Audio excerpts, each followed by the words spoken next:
What is the problem that you find? You trying to communicate ideas for a long time now. And for some of us, it seems easy, not easy, but not impossible to question everything. Like, show me something that makes more sense and I'll drop my beliefs in a second. But for most people walking this earth, they cling on to whatever they currently believe in as if it's like those are crutches they need in order to walk. Psychologically, what have you found is the reason, and maybe religion has a lot to do with it, that people cannot be persuaded, even if you show them truth right in front of their eyes and you show them the contradictions that they hold, and they still hold on to their beliefs. What do you think is going on there? Well, at one level, the answer is people have free will, and so nothing can make them think. And that's where people are particularly resistant of questioning things that they've based their identity and their self-esteem on.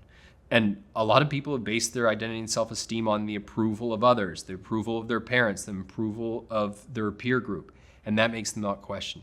But if you ask me how I think about it, I actually think about it slightly differently, which is my starting assumption is if people don't agree with me, it's because we haven't made the case good enough. Mm-hmm. If you make a good enough case, they'll agree. They'll see. Some won't. Some will continue to evade.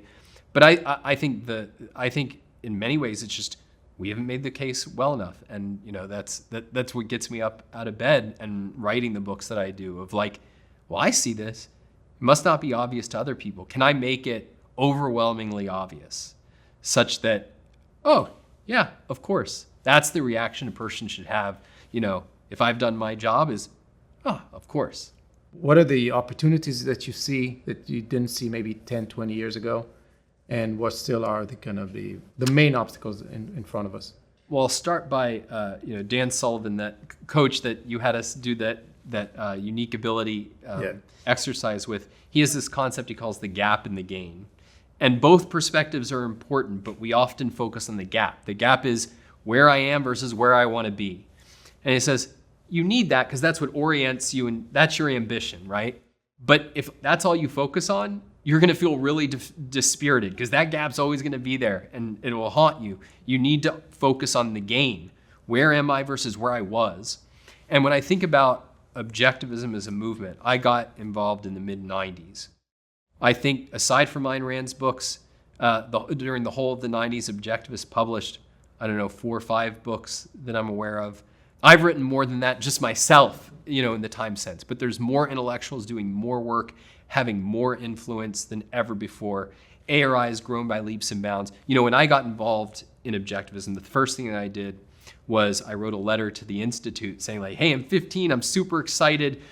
What do you guys have for me? How can I get involved? And Michael Berliner, the first head of the Institute, wrote back and said, well, we have a program for graduate students. So when you're a graduate student, let us know.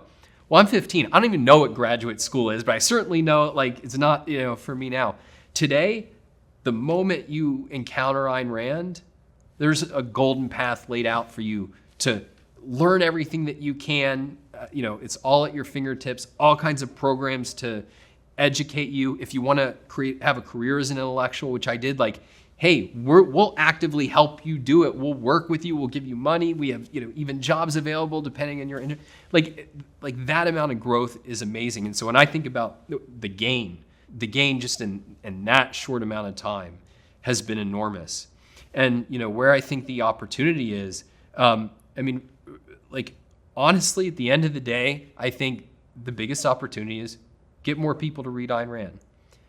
If the best thinkers are encountering Ayn Rand when they're young and still forming their view of the world, a number of them are going to, the ideas will resonate with. And if, we continue to attract great minds, all you have to do is unleash them on the world, because at the end of the day, everything else in a culture is downstream of the intellectuals. That's really the lesson of the Enlightenment, is that when the leading thinkers move in a pro-reason, pro-worldly happiness direction, you can overcome a lot of bad stuff in a culture and really create, a magnificent jump in civilization.